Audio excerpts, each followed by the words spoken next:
Amados, vamos abrir a palavra do Senhor em Atos capítulo 3, e nós vamos ler o versículo 19, todos em uma só voz, leiamos: arrependei-vos, pois, e convertei-vos, para serem cancelados os vossos pecados.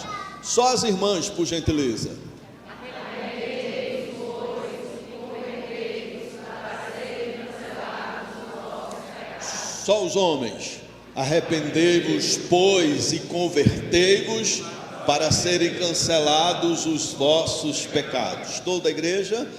Arrependei-vos, pois, e convertei-vos, para serem cancelados os vossos pecados. Vamos orar. Senhor, nós pedimos que o Senhor fale à sua igreja, que o Senhor fale ao seu povo. Pai, no nome de Jesus, fala conosco, precisamos ouvir a tua voz. Nós temos uma promessa tão maravilhosa, que é o cancelamento de todos os nossos pecados. Ó Deus, que o Senhor nos faça enxergar isso, Pai, no nome de Jesus, para vivermos uma vida de plenitude na tua presença. Pai, ao pregar a tua palavra, eu te peço que tu me enchas com o Espírito Santo. Senhor, me enche com o Espírito Santo, para que eu possa pregar a tua palavra com unção, com poder, com autoridade, dizer aquilo que está no teu coração para o coração do teu povo. Ó Deus, faz uma obra de milagre nessa manhã, que é salvação daqueles que estão perdidos, e também de transformação naqueles que já são salvos, crentes em Cristo, mas que em determinados segmentos da vida estão andando em desobediência. Que a tua glória venha sobre nós, Senhor, nessa manhã, para que possamos participar dessa ceia de maneira digna, que glorifique o teu nome, que agrade o teu nome, pois nós oramos em nome de Jesus. Amém, Senhor, amém. Amados, para a igreja romana, existem duas categorias de pecados. Existem os pecados capitais e os pecados veniais. Os pecados capitais são considerados as raízes principais de todos os outros pecados. Eles são chamados de capitais, do latim capti, que significa cabeça, porque são fontes principais e origem de outros pecados e comportamentos morais. Cada pecado capital representa uma tendência humana fundamental, que quando não controlada ou deixada sem correção, pode levar uma ampla gama de comportamentos pecaminosos. E de acordo com a igreja romana, são 7 os pecados capitais: a gula, o desejo excessivo, principalmente de comida e bebida; a avareza, a cobiça por riqueza ou posse de bens materiais; a luxúria, que é o desejo descontrolado pelo prazer sexual; a ira, ou seja, a raiva intensa ou ódio que pode levar à violência; a inveja, desejo por algo que outra pessoa possui; a preguiça, que é evitar o trabalho ou esforço, negligenciando as obrigações; e o orgulho, que é a autoestima excessiva ou arrogância, colocando-se acima dos outros. Esses são os 7 pecados capitais, que dão origem a todos os demais pecados. Mas para eles também existem os pecados veniais, que são aqueles que são menos graves do que naturalmente os pecados mortais, e não levam à perda da graça santificante de Deus. Eles são vistos como falhas menores, que enfraquecem, mas não rompem a relação da pessoa com Deus. E aqui vem alguns exemplos. Falar uma mentiria inofensiva, isso é um pecado venial. Pequenas fofocas ou maledicências, desde que não prejudique muito o seu próximo. Comer demais, pequenas iras ou irritações, preguiça leve. Esses são exemplos de alguns pecados veniais. Amados, os pecados capitais e veniais parece uma proposição interessante, não é? É até bonito o negócio aí, é até interessante. Mas, queridos, não existe nenhuma base bíblica para essa diferenciação. Eu vou repetir: parece interessante, parece ser verdadeiro, parece ser algo positivo, parece ser algo que nos ajuda na compreensão da questão do pecado, mas não existe nenhuma base bíblica. Em lugar nenhum das Escrituras Sagradas nós encontramos a existência de pecados maiores e de pecados menores. E aqui eu gostaria de lhe chamar a atenção para algo muito importante. Por favor, preste atenção no que nós vamos pontuar agora. Para falarmos das coisas de Deus, nós precisamos estabelecer uma referência da verdade. Eu vou repetir: para falarmos das coisas de Deus e da vida eterna, nós precisamos uma referência da verdade. E aí vem uma pergunta: quem ou o que, em termos de verdades espirituais, é a fonte da verdade? Quem ou o que pode ser o porto seguro em termos de verdades de Deus? Quem ou o que tem a autoridade suprema para nos guiar à verdade com toda segurança? Quem ou o que?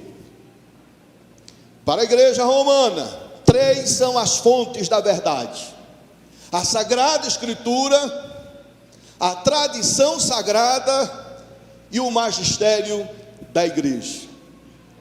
Para nós reformados, crentes no Senhor Jesus Cristo, só existe uma fonte da verdade: somente as Escrituras Sagradas. Somente a Bíblia Sagrada, somente a Palavra de Deus, somente esse livro santo é a fonte da verdade. Somente as Escrituras Sagradas. A Bíblia Sagrada é a nossa única regra de fé e prática. E eu gostaria que a igreja dissesse amém. Amém. Pega a sua Bíblia aí, por favor, meu querido irmão. Pega a sua Bíblia, pode deixar ela fechada. Por favor, repita comigo: esta palavra é de Deus e é a minha única regra de fé e prática. É isso que estabelece toda a diferença na vida de alguém que quer servir a Deus. E aqui, queridos, é importante nós destacarmos 2 princípios. O primeiro, o princípio da autoridade suprema da Bíblia Sagrada. A Bíblia é a autoridade final e suprema em todas as questões de fé e moralidade. Isso significa que todos os ensinamentos, doutrinas e práticas devem ser fundamentadas e alinhadas com o texto bíblico. Um outro princípio que devemos considerar, além da autoridade suprema das Escrituras, é a suficiência das Escrituras. A Bíblia contém tudo o que é necessário para a salvação e para viver uma vida cristã que agrada a Deus. Não é necessário nenhuma outra fonte de revelação ou autoridade adicional para conhecer a vontade de Deus e os fundamentos da fé. Para a nossa igreja, queridos, devemos rejeitar todas as fontes externas como autoridade igual ao das Escrituras Sagradas. Meus queridos irmãos e irmãs, nós partimos desse pressuposto. As verdades em que devemos fundamentar nossa crença e nossa conduta encontra-se exclusivamente nas Escrituras Sagradas. A igreja pode dizer amém? Amém. E eu vou repetir, essa palavra eu quero chamar a atenção. Fundamenta-se exclusivamente nas Escrituras Sagradas. Você pode repetir isso comigo todos? Fundamenta-se exclusivamente nas Escrituras Sagradas. Agora, isso posto, colocando essa base, esse fundamento, nós vamos voltar à questão do pecado. O único tipo de pecado que existe é aquele que representa uma transgressão da lei de Deus. Pecado é isso, é transgredir a lei de Deus. 1 João capítulo 3, versículo 4 está escrito: todo aquele que pratica o pecado também transgride a lei, porque o pecado é a transgressão da lei. Todos, essa parte final, o pecado é a transgressão da lei. Meus irmãos, nós pecamos quando erramos o alvo que Deus estabeleceu para nós. Nós pecamos quando não andamos em conformidade com a vontade de Deus. Nós pecamos quando agimos de maneira contrária aos ensinamentos e mandamentos de Deus. Nós pecamos por palavras, por obras e por pensamento, por omissão e por transgressão. Em Tiago 4,17 está escrito: portanto, aquele que sabe que deve fazer o bem e não faz, nisso está pecando. Esse é o pecado por omissão, a base bíblica do pecado por omissão. Devemos nos lembrar, meus queridos irmãos, que o pecado é a fonte de todo o mal, de todas as maldições e de todo o sofrimento humano. E eu vou repetir: o pecado é a fonte de todo o mal, é a fonte de todas as maldições, é a fonte de todo o sofrimento humano. O primeiro pecado trouxe condenação eterna para toda a humanidade. E eu vou repetir essa verdade: o primeiro pecado de Adão e Eva trouxe condenação eterna para toda a humanidade. O pecado só trouxe miséria e sofrimento. O pecado trouxe não somente condenação eterna, e essa é a principal consequência do pecado, e é mais terrível, a condenação eterna. Mas o pecado também trouxe a corrupção da natureza humana, trouxe a morte, a dor, o sofrimento, as enfermidades, as deformidades, as traições, o dolo, o desequilíbrio da natureza, os conflitos, as violências, a decadência moral e espiritual, a desordem social.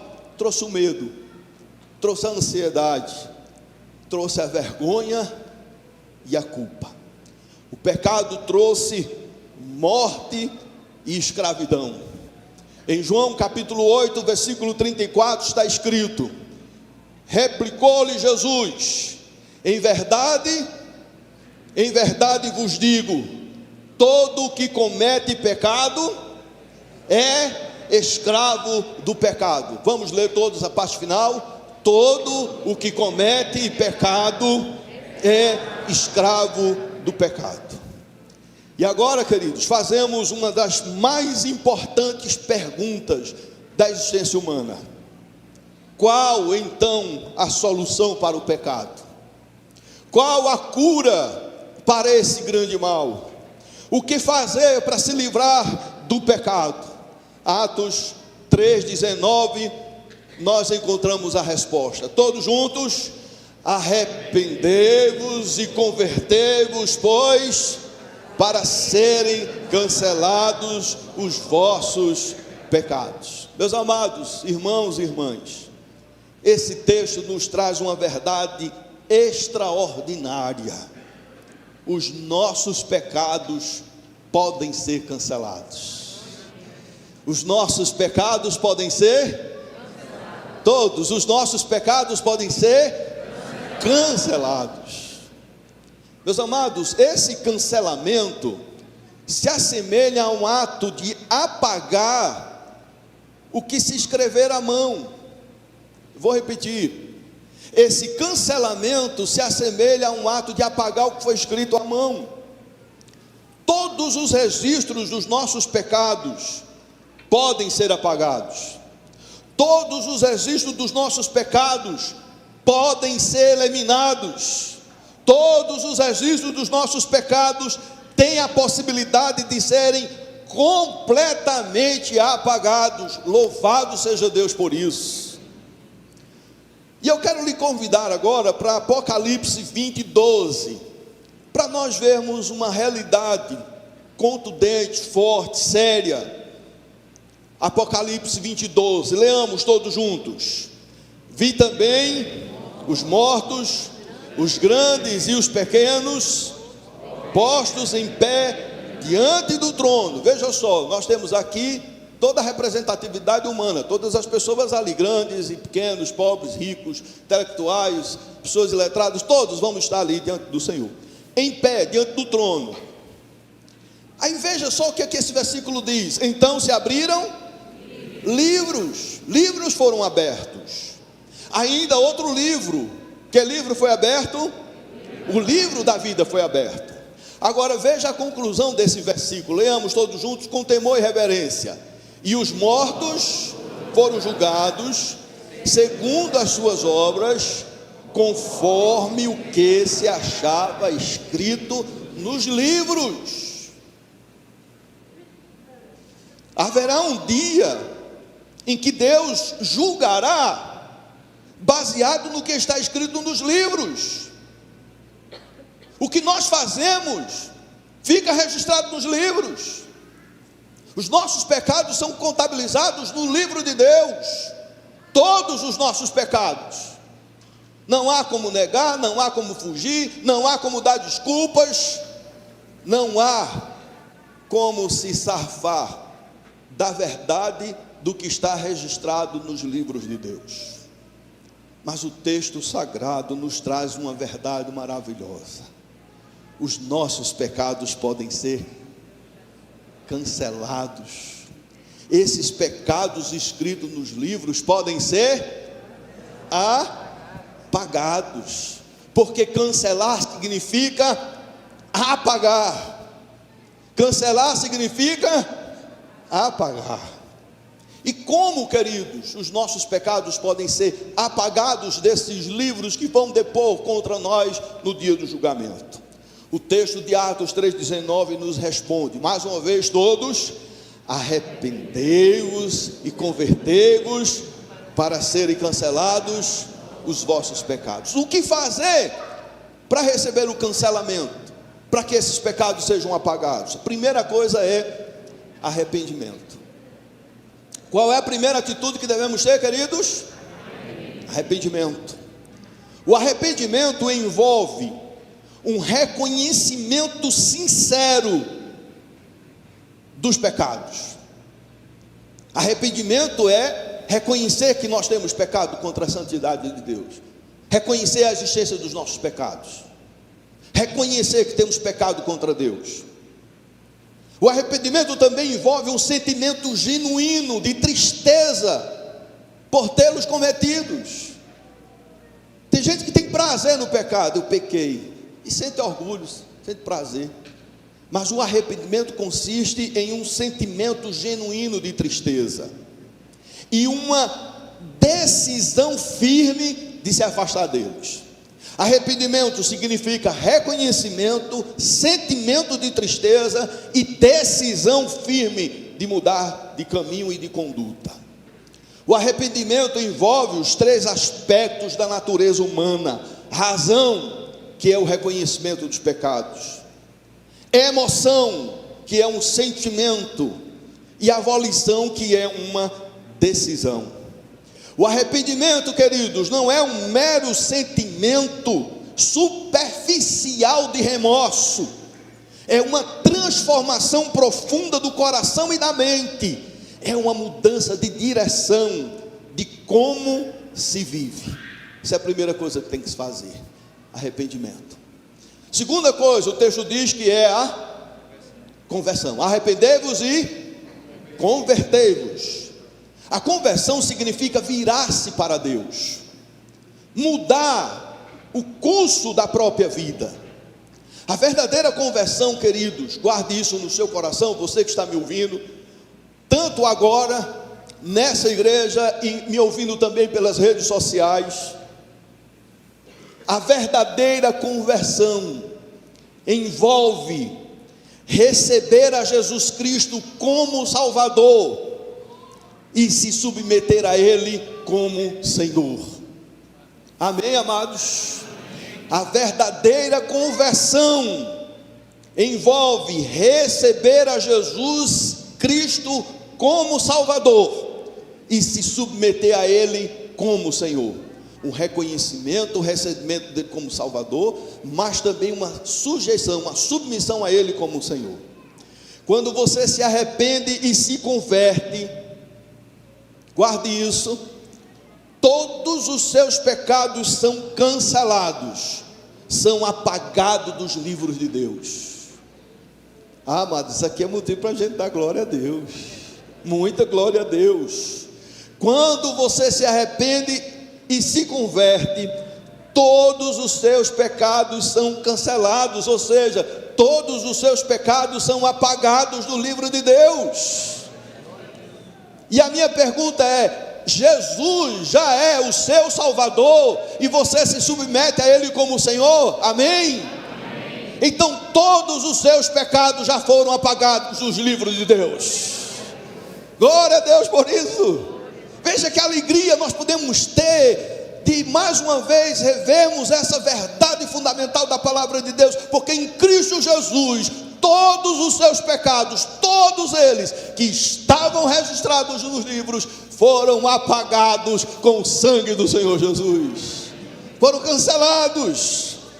Colossenses 2,14 está escrito: tendo cancelado, ou seja, apagado o escrito de dívida que era contra nós e que constava de ordenanças, os que nos eram prejudicial, removeu inteiramente, encravando na cruz do Calvário. Louvado seja o nome do Senhor. É por conta, queridos, desse cancelamento da condenação eterna, é por conta desse cancelamento, é por conta de que o Senhor apagou dos livros todos os nossos pecados, que a condenação eterna foi eliminada da nossa vida. Louvado seja o nome do Senhor. Em Romanos 8:1 está escrito: agora, pois, já nenhuma condenação há para os que estão em Cristo Jesus. Vamos ler toda a igreja, todos juntos e bem forte.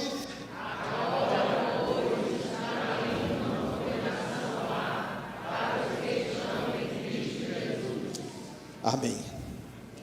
Mas além da libertação da condenação eterna, o Senhor nos dá agora vida eterna.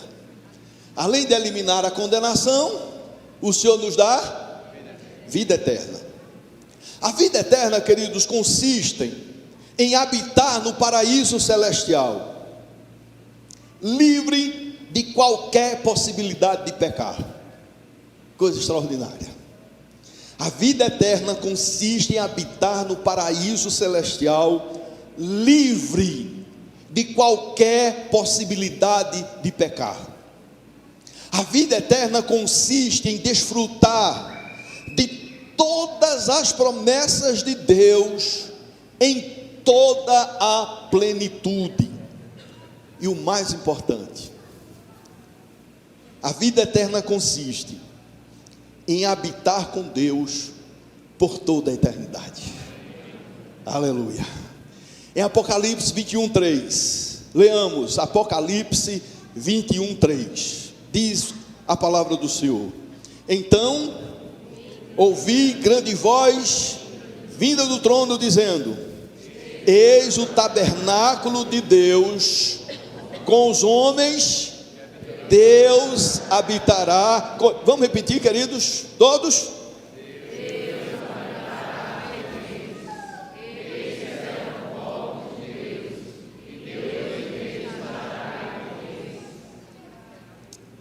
Aleluia. Deus habitará conosco. Deus habitará conosco. Nós vamos habitar com Deus. No paraíso, Deus visitava Adão e Eva, no paraíso terreno. Mas no paraíso celestial, Deus habitará conosco. Deus habitará conosco. Nós estaremos com o Senhor. Eles serão um povo de Deus e Deus mesmo. Veja só a conclusão desse versículo. Veja a contundência. Todos, Deus mesmo estará com eles, conosco. É isso, queridos, o que aguarda para quem está em Cristo Jesus. Se você está em Cristo Jesus, é isso que aguarda para você. Tudo isso, queridos, porque em Cristo, por causa de Cristo, todos os nossos pecados foram cancelados. Tudo isso e muitas outras coisas a mais. Mas no presente, pergunto: deixamos de pecar? Estamos em Cristo, livres da condenação eterna? Temos a certeza que vamos habitar com o Senhor por toda a eternidade, desfrutar de todas as promessas de Deus em toda a plenitude? Mas pecamos? Mesmo diante de tudo isso, nós pecamos? Sim, queridos, infelizmente não deixamos de pecar. Mas se estamos em Cristo, e aí eu vou repetir essa condicionante: se estamos em Cristo, esses pecados não nos trazem mais condenação eterna. A salvação não é algo que se recebe, que se perde, recebe e perde como uma coisa qualquer. Através da adoção somos recebidos como filhos de Deus. Ser filho de Deus não é uma condição que se perde. Hoje sou filho, amanhã eu erro, não sou mais filho, e assim por diante. Se estamos em Cristo, o pecado não nos rouba a filiação, não nos tira esse santo privilégio da adoção de Deus, não nos tira essa grande dádiva de ser filhos de Deus, mas nos rouba a comunhão com o Pai Celestial. O pecado destrói a comunhão com Deus.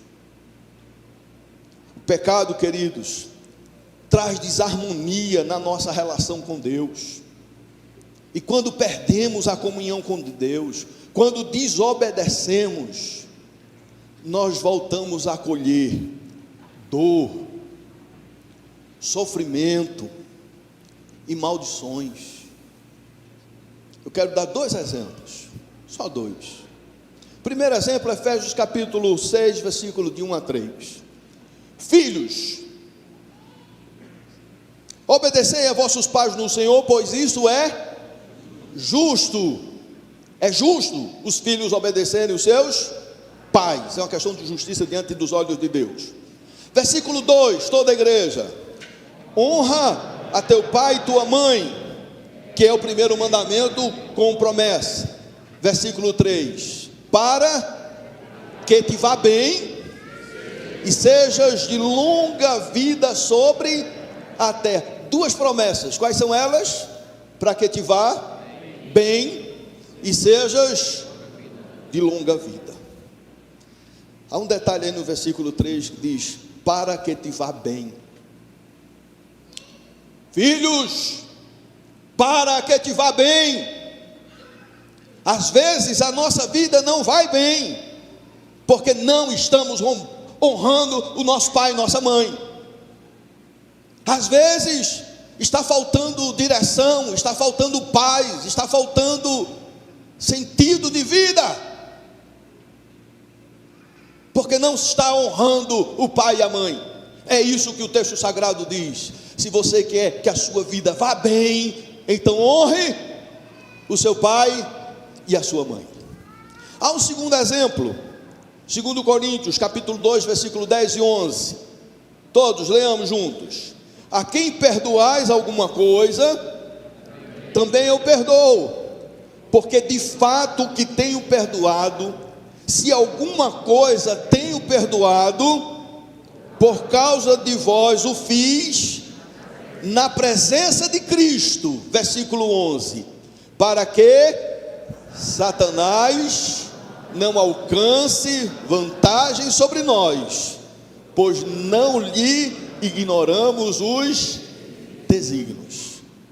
Quando não perdoamos, quando você não perdoa assim como Deus ordenou, e o perdão assim como Ele perdoou, e o perdão porque Ele perdoou, quando você se recusa a outorgar o perdão, a liberar o perdão, você fica vulnerável aos ataques de Satanás. Você fica completamente com a porta aberta para o diabo vir e fazer um estrago muito grande. E tem famílias de crentes, amados. Tem famílias de crentes que são salvos, têm a vida eterna, mas que têm dificuldade de perdoar. E porque não perdoa, abre uma porta e o diabo entra para matar, roubar e destruir. Roubar a paz, roubar a alegria, roubar o desejo de viver, o desejo de trabalhar. Ele faz um estrago muito grande. E é por isso que Paulo, sabedor disso, ele disse: se alguma coisa eu perdoei na presença de Cristo, para que Satanás não alcance vantagem, pois não ignoramos os desígnios dele. Não deixe que o diabo alcance vantagem no seu lar. Se tem que perdoar o filho, perdoe em nome de Jesus e feche essa brecha que está destruindo a você e ao seu filho. Se tem que perdoar o seu pai e a sua mãe, perdoe e feche essa porta, que o diabo quer fazer um grande estrago na sua vida. Perdoe em nome de Jesus e restabeleça a paz, a saúde emocional e espiritual, porque está fazendo mal a você e a eles. Quando não perdoamos, o diabo alcança vantagem e ele vai ocupando espaços, e cada vez espaços maiores, cada vez mais espaço. E aí quando você percebe, o estrago já tem feito e ele é grande. Amados, os pecados atuais não nos condenam ao inferno eterno, mas nos impõem sofrimentos infernais em nossa vida presente.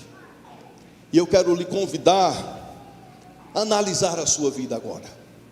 Meu querido irmão, minha querida irmã, quero me dirigir àqueles que já estão em Cristo Jesus e têm consciência disso, sabe que sua vida pertence a Deus, mas agora chegou a hora de analisarmos. Você está bem?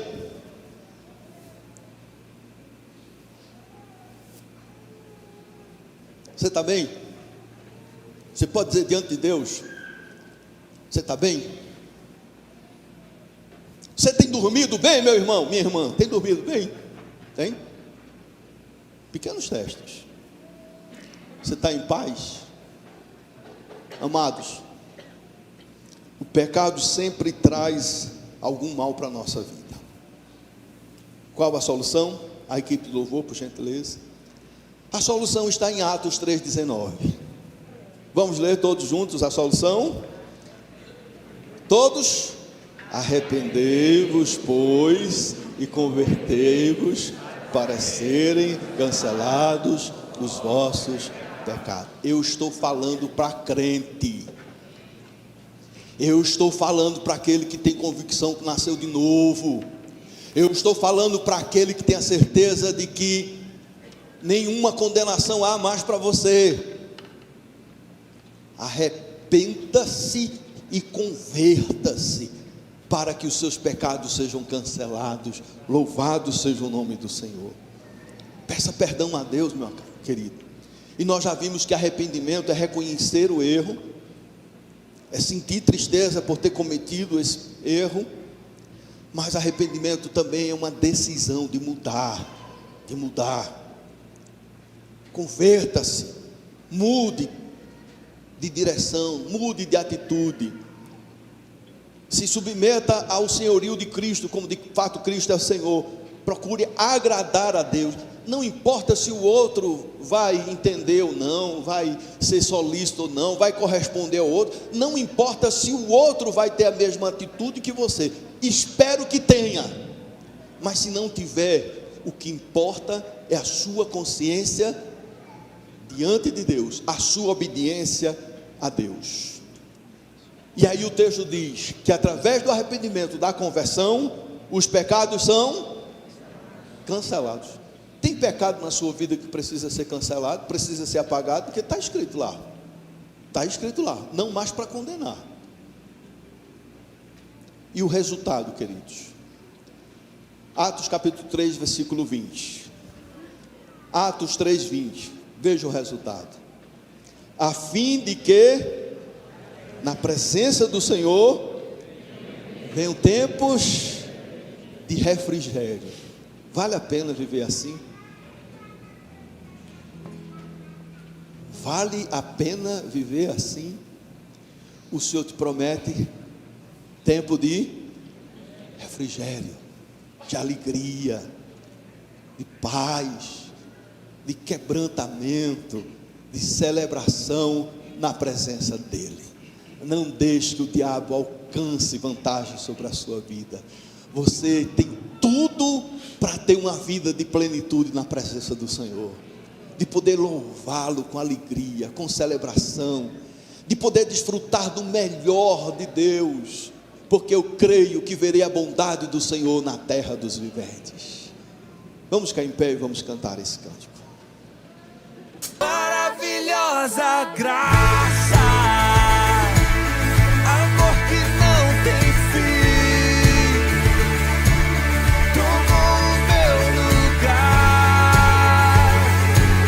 a minha cruz levou e deu a sua vida para me libertar.